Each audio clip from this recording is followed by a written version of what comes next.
Act, featuring Prince. This is Democracy Now!, democracynow.org, the War and Peace Report. I'm Amy Goodman. As we go to London, where Democracy Now! Was this past weekend for an unusual gathering. Almost 1,800 people gathered in an old theatre in the East End of London to watch a rare public conversation between WikiLeaks editor-in-chief Julian Assange and the renowned Slovenian philosopher Slavoj Žižek. I moderated the event. Julian Assange is currently under house arrest in Norfolk, outside London, pending a court hearing on July 12th. He's appealing extradition to Sweden for questioning in a sexual misconduct case. Assange has not been tried. Assange has not been charged for any crimes.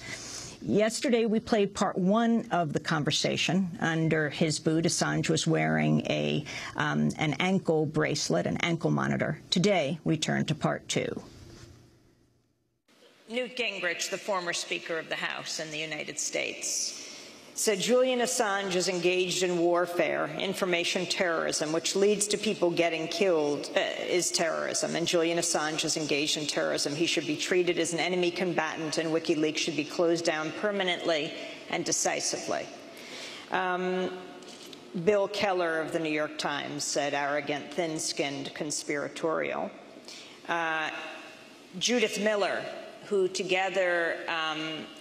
often wrote or co-wrote articles that appeared on the front page of the New York Times, alleging weapons of mass destruction without named sources, said Julian Assange isn't a good journalist, didn't care at all about attempting to verify the information he was putting out or determine whether or not it would hurt anyone.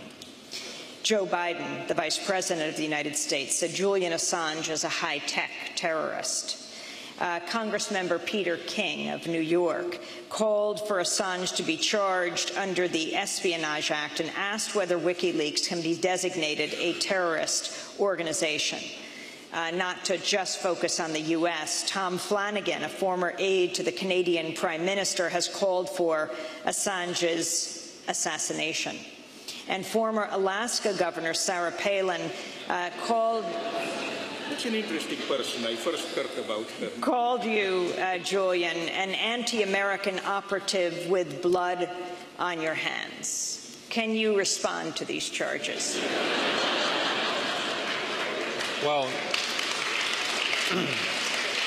you know, after Bill Keller said that I was thin-skinned, it doesn't really leave much ground to reply, does it?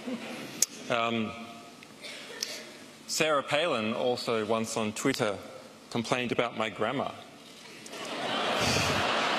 which is really the biggest insult for me. I mean, calling for a drone attack is perfectly understandable, but correcting my grammar from Sarah Palin, that's a real insult. That event in the United States was very interesting. I mean, obviously the calls are wrong and outrageous and so on, but the social and political event in which they occurred was fascinating. So within a few months, we saw a new McCarthyist hysteria arise within the United States in December and January. January this year, December last year. And that is quite worrying, that a new McCarthyism can come up so quickly. On the other hand, yes, there are a lot of opportunistic politicians playing to their base, playing to their pals in the military-industrial complex. On the other hand, you know, power that is completely unaccountable is silent. So when you walk past a group of ants on the street and you accidentally crush a few, you do not turn to the others and say, stop complaining or I'll put a drone strike on your head. You completely ignore them. And that is what happens to power that's in a very dominant position. It does not even bother to respond. It doesn't flinch for an instant. And yet we saw all these figures in the United States coming out and speaking very aggressively. Bill Keller, in a recent talk, as a way of sort of perhaps legitimising why he was speaking about me, said that if you have a dealing with Julian Assange, you are fated to sit on panels for the rest of your life explaining what you did. But actually, no, that's a choice by Bill Keller, a choice to go around and try and twist history and whitewash history and adjust history on a constant basis. Why? Why expend the energy doing that? Why not just knock off another front page of the New York Times? Because actually these people are frightened of the true part of history coming up and coming forth. So I see this as a very positive sign. And I've stated before that we should always see censorship actually as a very positive sign, and the attempts towards censorship as a sign that the society is not yet completely sewn up, not yet completely fiscalized, but still has some political dimension to it, i.e. what people believe and think and feel and the words that they listen to actually matters. Because in some areas it doesn't matter. And in the United States, actually, most of the time, it doesn't matter what you say. We manage to speak and give information at such volume and of such intensity that people actually were forced to respond. It is rare that they are forced to respond. So I think this is one of the first positive symptoms I've seen from the United States in a while, that actually if you speak at this level, the cage can be rattled a bit and people can be forced to respond. In China, the censorship is much more aggressive, which to me is a very hopeful symptom for China, that it is still a political society, even though it is fiscalizing, even though everything has been sewn up in contractual relationships and banking relationships as time has gone by. At the moment, the Chinese government and Public Security Bureau are actually scared of what people think. Can I just add something? Again, I hate myself because I wanted, what is that movie called, There Will Be Blood, no? But unfortunately there will not be a lot of blood between the two of us, because I again agree. Speaking about China, let me tell you, maybe you know it, a wonderful, it's not an anecdote, which perfectly confirms your point. Do you know that about 2 or 3 months ago, a Chinese government, I don't know which agency, passed a law which formally prohibits in public media, they mean press, books, comics, TV, movies, all stories which deal with time travel or alternate realities.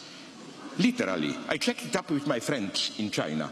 The official justification was that history is a great matter, it shouldn't be left to such trifling games and so on. But of course it's clear what they really are afraid of. For people to even imagine alternate realities, other possibilities. Now again, to repeat your point, I think this is a good sign.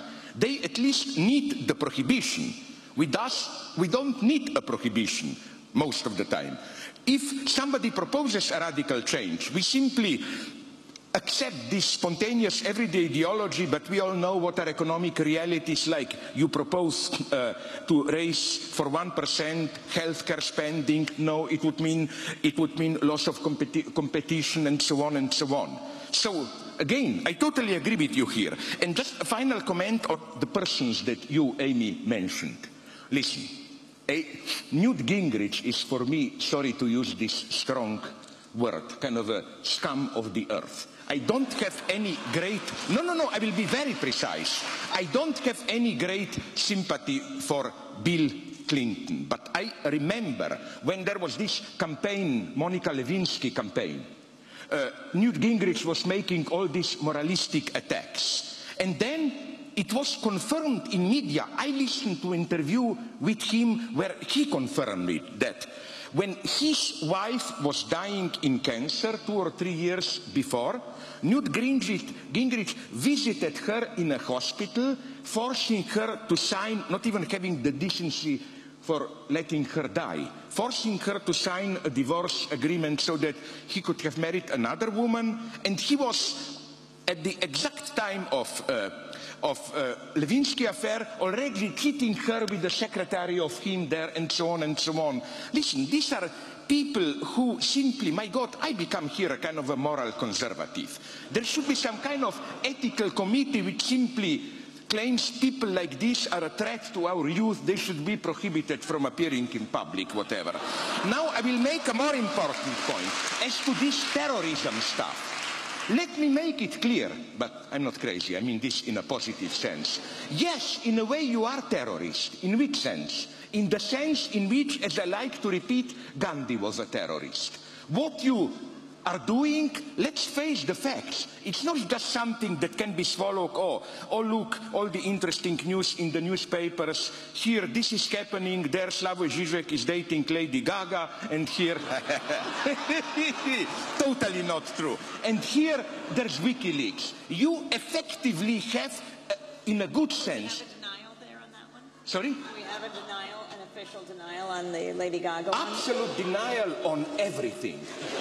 I mean, everything. I didn't even listen to not even one of her songs and so on. I mean, my God, I listened to Schubert and Schumann songs. I'm sorry, I'm a conservative. I don't know, her representative was not that defiant. They just said no comment. My friends were telling me the same. You stupid, you should have said no comments and then you will enjoy much more glory and so on. Okay. Let's go on. No, so I have a more serious point to make. But what does this mean? Of course, in which sense was Gandhi a terrorist? He effectively tried to interrupt the normal functioning of the British state in India. And of course, you are trying to interrupt the normal, which is very oppressive, functioning of the information circulation and so on. But the way we should answer to this point, I claim, is simply by another, I repeat myself here, I know, endless paraphrase of that wonderful line from Brecht's Beggar's Opera. What is robbing a bank compared to founding a new bank? What is your, under quotation marks, terrorism compared to the terrorism which we simply accept, which has to go on day by day so that just things remain the way they are? That's where ideology holds us. When we talk about violence, terrorism, we always think about acts which interrupt the normal run of things. But what about violence which has to be here in order for things to function the way they are? So I think I'm very skeptical about it, we should use, in my provocative spirit, I'm tempted to, the term terrorism. It's strictly a reaction to a much stronger terrorism which is here. So again, instead of engaging in this moralistic game, oh no, he is a good guy, like Stalinists said about Lenin, you like small children, you play with cats, you wouldn't, as Norman Bates says in Psycho, you wouldn't hurt even a fly. No, you are, in this formal sense, a terrorist. But if you are a terrorist, my God, what are then they who accuse you of terrorism? Renowned Slovenian philosopher Slavoj Žižek, author of Living in the End Times, and Julian Assange, WikiLeaks editor-in-chief, in conversation this weekend in London, will return for another part of the conversation in a minute.